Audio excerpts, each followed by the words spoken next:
It is possible to become free from debt, financial worry, your boss, and your zip code. You can start living a life you love, but first, you need to find your freedom. Using financial independence and lifestyle design principles, you can create the life of your dreams now. There are many paths to freedom, and that is what this podcast is all about. My name is Becky from 20free.co, and I am the host of the Find Your Freedom podcast.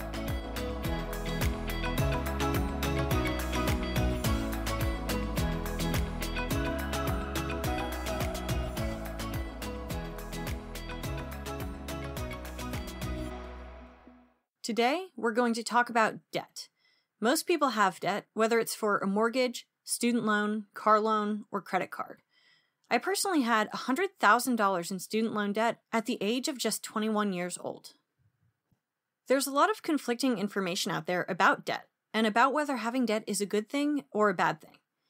I'd argue that it's best to avoid debt, and that the concept of good debt is outdated. In fact, I think that debt is the biggest barrier keeping millennials from finding their freedom and pursuing their ideal lives. In this episode, I'm going to explain why I think there's no such thing as good debt, just better debt, rank the types of debt from better to worse, and discuss options you can consider instead of accruing debt. In the next episode in the series, I will discuss strategies and tips for paying off debt, the order in which you should pay off debt, and how to balance paying off debt with other financial goals such as investing. First of all, what is debt? At its core, debt is a financial liability. It's what you owe to a bank, a credit card, or others.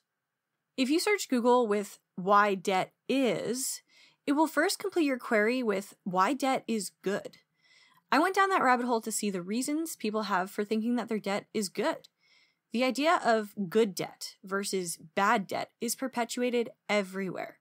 In this model, good debt helps you buy things like houses and cars, which require large capital investments but hold value, and in the case of houses, hopefully appreciate in value over time.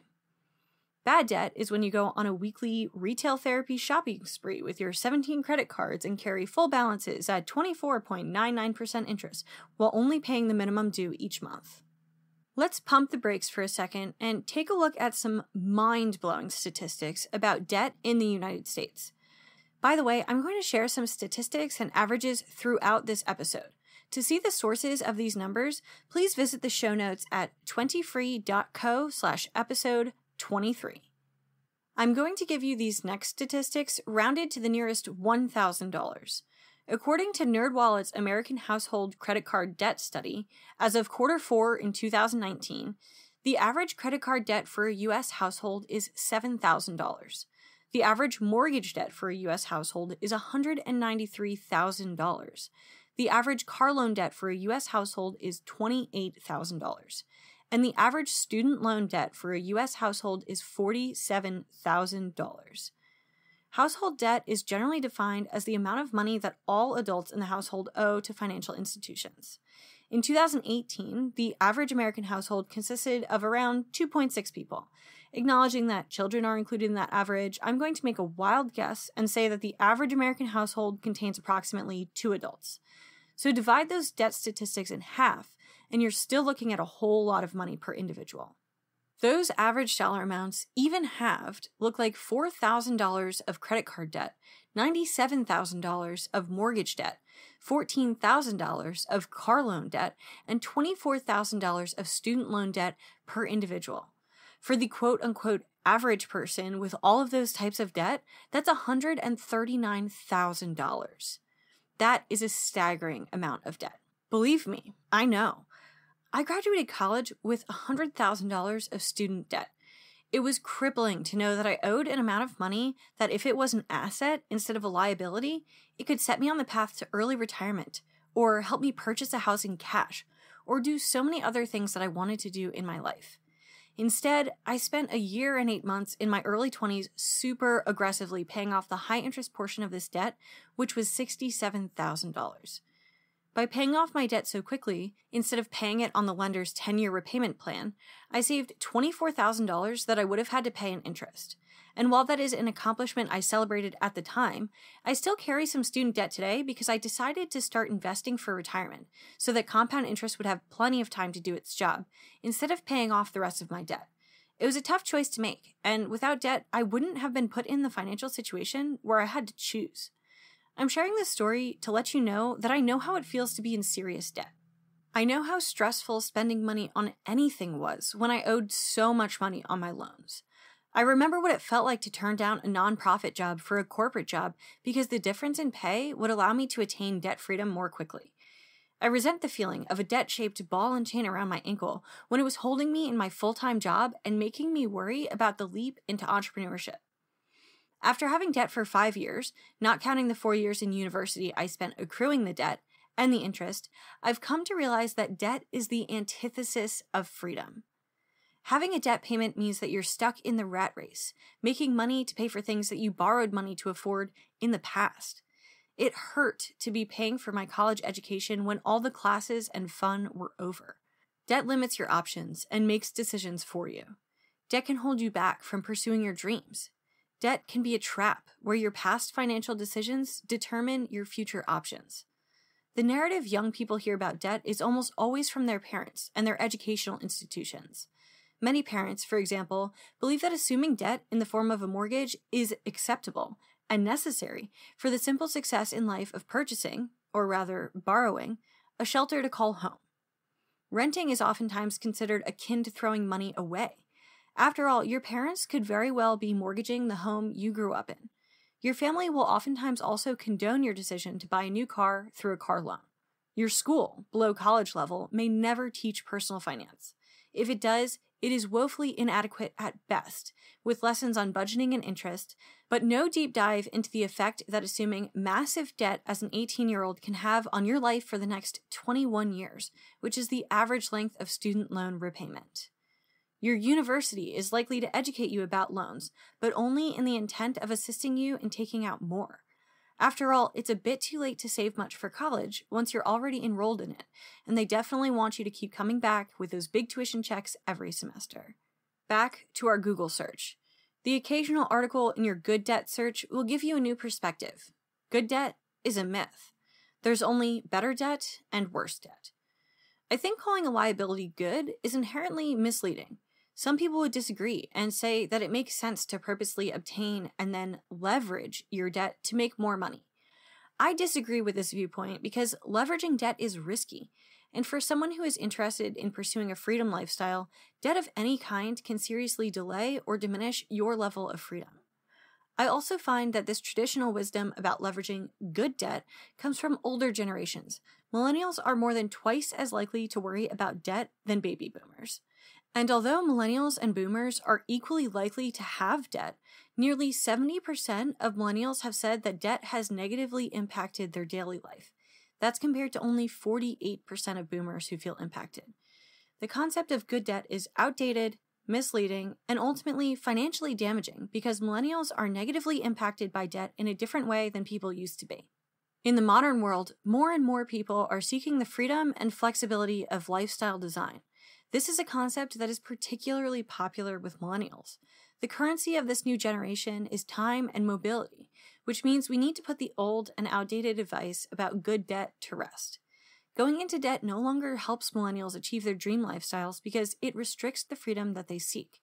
Therefore, accruing new debt and leveraging it rarely moves younger people towards their goals because their goals have changed. Before, the goal was to own a nice house and a nice car and keep up with the Joneses. Now, the goal is to have a flexible life with less time spent working and more time spent traveling and gaining new experiences. This shift means there has to be a different way of going about things, other than the old way of leveraging good debt. I would encourage you to seriously consider what you would be giving up, such as time or flexibility, when you sign a loan or accrue a debt.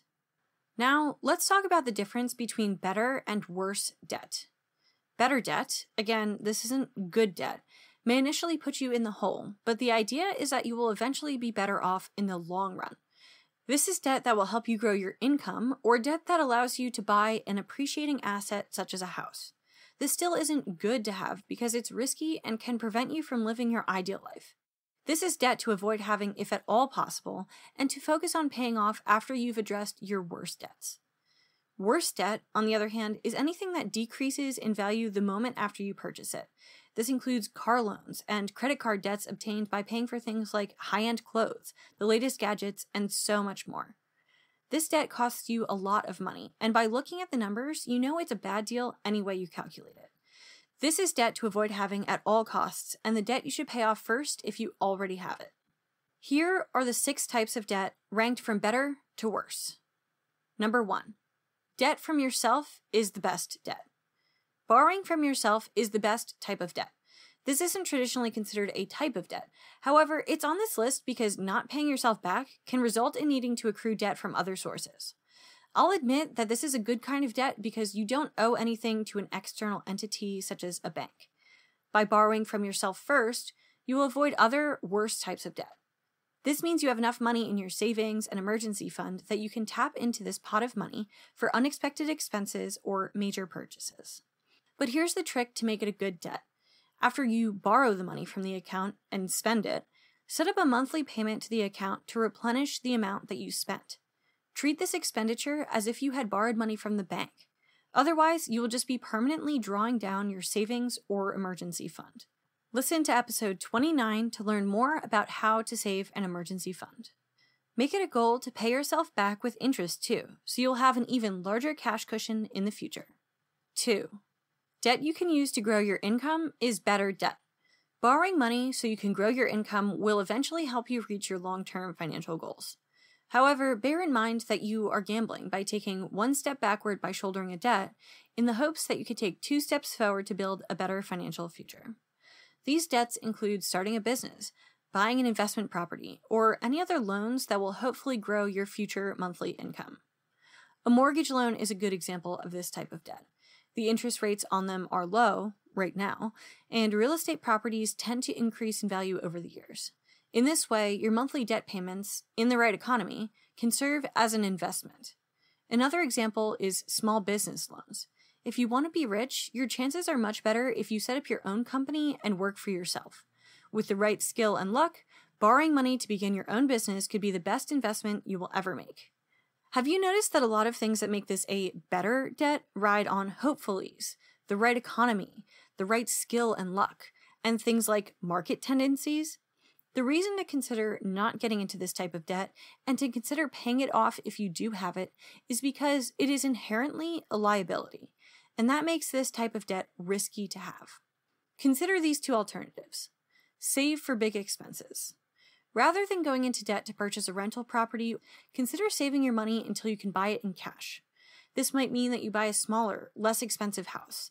This reduces your risk and maintains your freedom.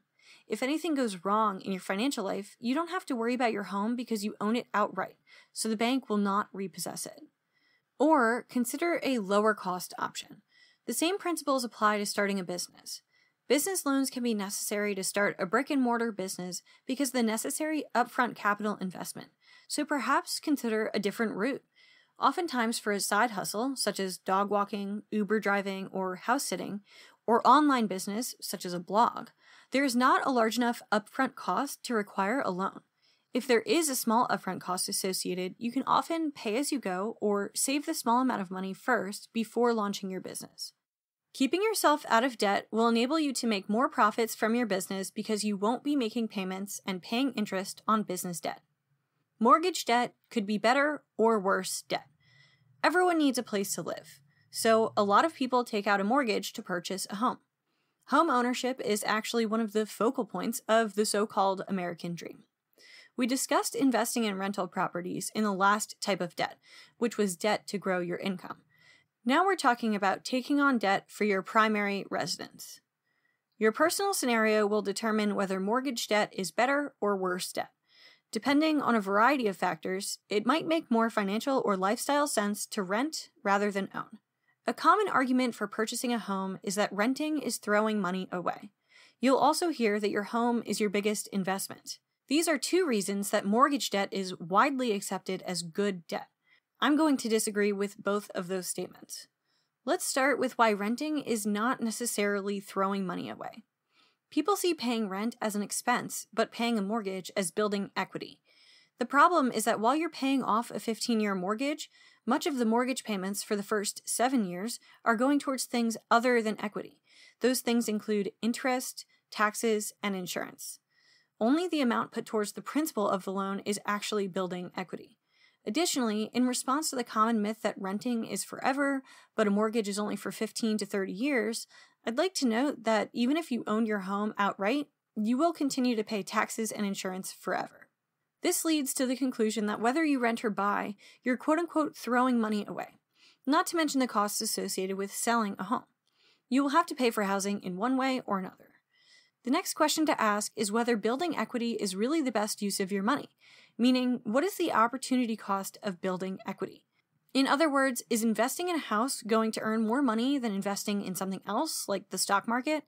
Is it better to tie up cash in a home or invest in something else while paying rent? To answer this question, you'll have to do a calculation based on your personal situation to find the crossover point where buying becomes better than renting. I will link to an article in the show notes that discusses exactly how to run this calculation for yourself and dives deeper into this concept as a whole. Keep in mind that this is just a numerical determination. There are other factors that determine whether mortgage debt is a good idea for you at all. This decision will have to be based on your personal ideal lifestyle. Keep in mind that renters have greater flexibility, lower overhead, fewer responsibilities, and opportunities to invest in higher return investments. Consider these 3 alternatives to mortgage debt.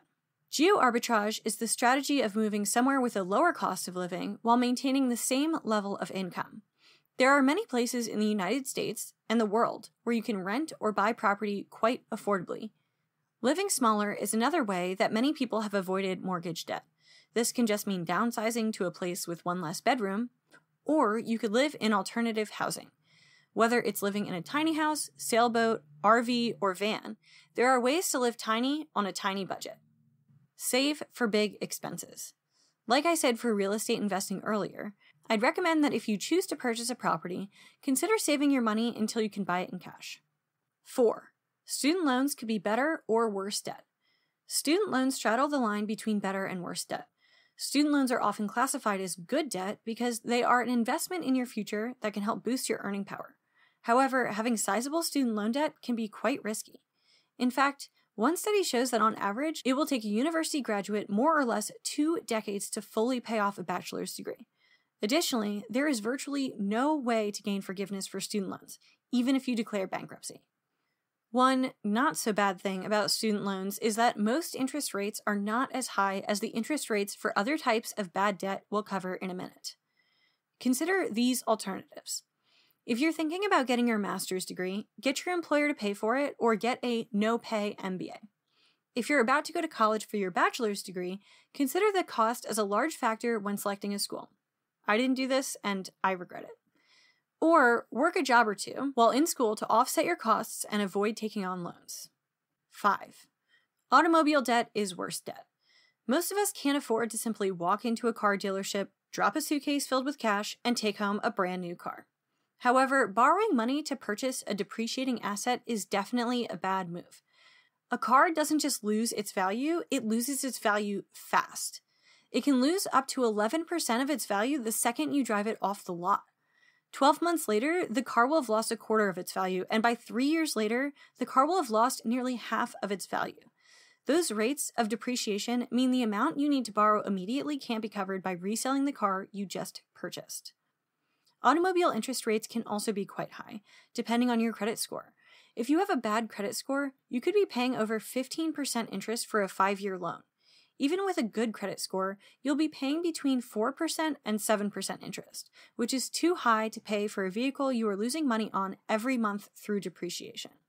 You're already in the red before you've even made your first interest payment, so just say no to automobile debt. There's a great graphic about auto depreciation that I'm going to link in the show notes at 20free.co/episode 23. Consider these alternatives from good to better to best. A good alternative is to buy a 1-year-old car. Still want a new car but don't want the bad debt that comes with it? Consider buying a barely used car that is about a year old. Sure, someone may have put a few thousand miles on it, but the warranty will still be good, and there might even be a little bit of new car smell left. Most importantly, the original purchaser will have suffered the major depreciation, which puts you, the buyer, at an advantage. You will pay 25% less for the car, even though it's practically new. For an average-priced $35,000 car, this means you'll be saving about $9,000. A better alternative is to wait 3 years to buy. If you were to wait 3 years to buy the new car you have your eye on, the vehicle will have lost 46% of its value, to the financial dismay of the person who bought it new, which means that you'll be saving $16,000. The price you pay will now be around $19,000. That means you can spend these 3 years saving $6,300 per year, so you can avoid taking a loan when you go to buy the car. With a 5-year, $35,000 car loan at an average interest rate of 4%, you would have been paying $650 a month, which is $7,800 a year. If you save that money instead, you'll save the full cash payment of $6,300 and an extra $1,500 each of the 3 years that you're saving money for your cash purchase of the car. That's a lot of money that can be invested now, so you can start putting your money to work for you. The best alternative is to buy an older car. The final option to consider is to buy an older vehicle between 4 and 15 years old. This vehicle may be out of warranty, but there are plenty of used cars that are available for under $10,000. Try to strike a balance between the purchase price of the car and the maintenance costs for the car. Older cars will be cheaper up front, but may cost more to maintain. Ask yourself if the stress of carrying debt to have a newer car is worth it to you. Then consider the things that you could use $25,000 for, such as investing or paying off other debt, which will increase your overall cash flow. As a real-life example, I bought my car 8 years ago, it's now 16 years old, for $6,500 cash. I saved my butt off to put together that amount of money in college. If I put $3,500 into it for maintenance, that's a total $10,000 investment for the 8 years that I've owned the car. That means this car has cost me $1,250 per year, which is less than 1/5 of what that average car payment would have cost. And I've never paid a penny in interest or worried about whether I could afford a payment in a given month. Plus, doing your own maintenance keeps the cost of an older car down even lower. 6. Credit card debt is the worst debt. Credit cards are great if you pay them off in full every month. They can help you track your spending, earn cash back or travel rewards, and are easier than shuffling through a pile of bills at the cash register. However, carrying a balance on your credit card, which is credit card debt, is one of the worst types of debt you can have. The average credit card interest rate is between 13% and 19%. Some introductory interest rates can start at 0%, or the low end of the average range, and quickly balloon to over 25%. If you're carrying a balance, it can get expensive fast. For instance, if you've charged $3,000 to your card but can only afford to pay $100 at the end of the month, it will take you 3 years to pay back, not including the sky-high interest. And at 19% interest, this purchase will have cost you almost $1,000 more in just interest. Besides high interest rates, credit card debt is the worst debt because it results in only a liability, with no assets to sell in order to recover some of the money spent. With a house or a car, either can be sold to recuperate at least some of the balance of the loan to help pay it off. Credit cards are usually used to purchase services, consumables like groceries, and objects that will not typically have high resale value. A lot of credit card debt is accrued paying for non-essentials such as fun trips, clothes, or electronics. For discretionary purchases like these, it is always better to save money ahead of time and only make a purchase once you can pay off the credit card in full the month you buy it. Sometimes, however, credit cards are needed to pay basic, essential expenses like groceries and utilities during hard financial times. Having an emergency fund can keep you from accruing credit card debt in an emergency. Listen to episode 29 to learn more about emergency funds. Another option to avoid credit card debt is earning more money by getting a side gig, selling your stuff, or renting a room in your house. Desperate times call for desperate measures, and working longer hours is better than going into debt. Those are the 6 types of debt ranked from better to worse: debt to yourself, debt to grow your income, mortgage debt, student loans, automobile loans, and credit card debt. In my reality, no debt is good. Does it comfort me to know that the $100,000 of student loan debt I had when I graduated college is considered better debt? Not at all. Would I feel secure in my home? ownership if I was paying several $100s a month in interest on the several hundreds of thousands of dollars that I owe on my home, because this debt is helping me in the form of building positive credit history and potentially building wealth? Frankly, no. Even the best types of debt are a hindrance to living a life of freedom. That's why I've made paying off my debt a high priority and why I've been very careful to not accrue any additional debt. Living debt-free can seem like an unusual, if not impossible, way of life for many people. The traditional necessities of the past, houses and cars, often seem to require debt based on their high price tags. Therefore, it's no surprise that there's an outdated concept of good debt that helps you get ahead in life. The worst debt is definitely any debt that you can't pay, especially ones with higher interest rates. But in the modern world where time and mobility are the new currencies and millennials want more out of life than just a 9-to-5 and a house and a car, good debt has become a myth. There is only better debt, which is acceptable but risky, and worse debt, which is debt that has to be avoided and paid off as quickly as possible at all costs. Everyone has their own perspectives on debt and their own tolerance for carrying debt. This is my perspective. I hope you will use what we talked about as a guide when considering whether to get into debt for certain types of purchases in the first place. Remember, debt is a financial responsibility that will restrict your freedom and can ultimately limit your ability to live your ideal life for years to come. Keep that in mind before borrowing. In the next episode in this series, I will discuss strategies and tips for paying off debt, the order in which you should pay off debt, and how to balance paying off debt with other financial goals such as investing. In that episode, I will talk about my approach to balancing paying off my student loans and investing for retirement. Be sure to subscribe to Find Your Freedom wherever you are listening to this podcast so you don't miss that episode when it comes out. And check out the show notes for this episode at 20free.co/episode 23. That's the word 20, FREE.co/episode 23.